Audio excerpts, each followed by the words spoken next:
Bé, bona tarda. Una mica,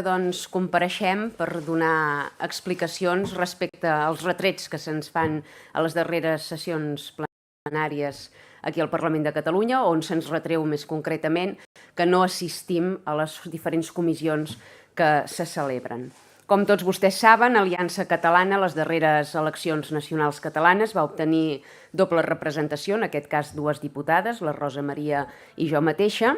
Aquestes dues representants van ser incloses dins el grup mixt, però a l'inici de la legislatura i en un tripijoc de darrera hora per beneficiar el partit de la candidatura d'Unitat Popular amb la connivència de la resta de formacions polítiques presents a la cambra, es va fer una modificació del reglament i, per tant, vam quedar Aliança Catalana sols a dins el grup mixt. El fet de quedar sols a dins aquest grup mixt ens afectava en el sentit que duplicava d'alguna manera la nostra participació, la nostra assistència a les diferents comissions existents i per tant això ens representava un sobrevolum molt important de feina. Els grups parlamentaris eren perfectament conscients d'això quan van signar aquesta modificació del reglament i per tant eren perfectament conscients que Aliança Catalana no tenia possibilitats reals de poder assistir i participar de totes les comissions que s'anessin convocant només amb dues diputades. A partir d'aquí, és molt fàcil retreure'ns la no assistència quan ells precisament són els que han creat aquesta situació i ens estan impedint, per tant, que puguem assistir-hi. També se'ns ha retret, més concretament a mi, la duplicitat de càrrecs, en aquest cas el fet de ser diputada i també compaginar-ho amb el càrrec que ja ostentava abans de batllessa de la capital de la comarca del Ripollès, en aquest cas la comtal vila de Ripoll. Bé, no sóc l'únic cas, evidentment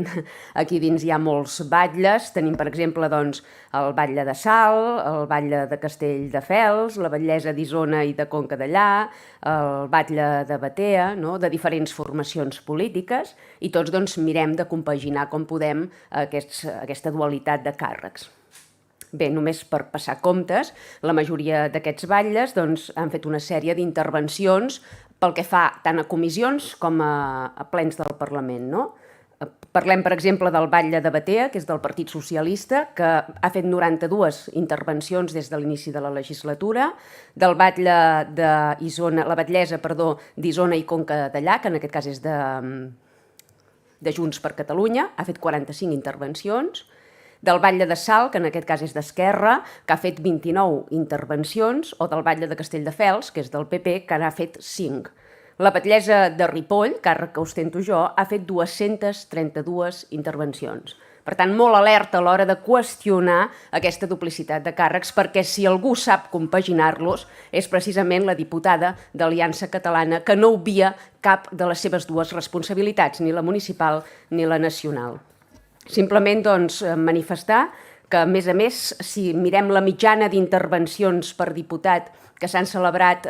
sumant les intervencions tant a comissions com a la cambra parlamentària en els dies de sessió plenària, som, Aliança Catalana, la formació que ostenta una mitjana més alta d'intervencions per diputat, 178 intervencions, que contrasten amb per exemple, les 63 intervencions de mitjana que han fet els diputats de Junts o les 55 intervencions de mitjana que han fet els diputats del PSC. Per tant, molt alerta a l'hora de fer-nos retrets com si no fóssim aquí al peu del canó, fidelment i lleialment servint al poble de Catalunya, perquè evidentment hi evidenciem amb xifres i amb dades que no és així i que treballem activament per intentar desplegar el nostre programa electoral i resoldre la quotidianitat diària dels ciutadans d'aquest país. Moltes gràcies.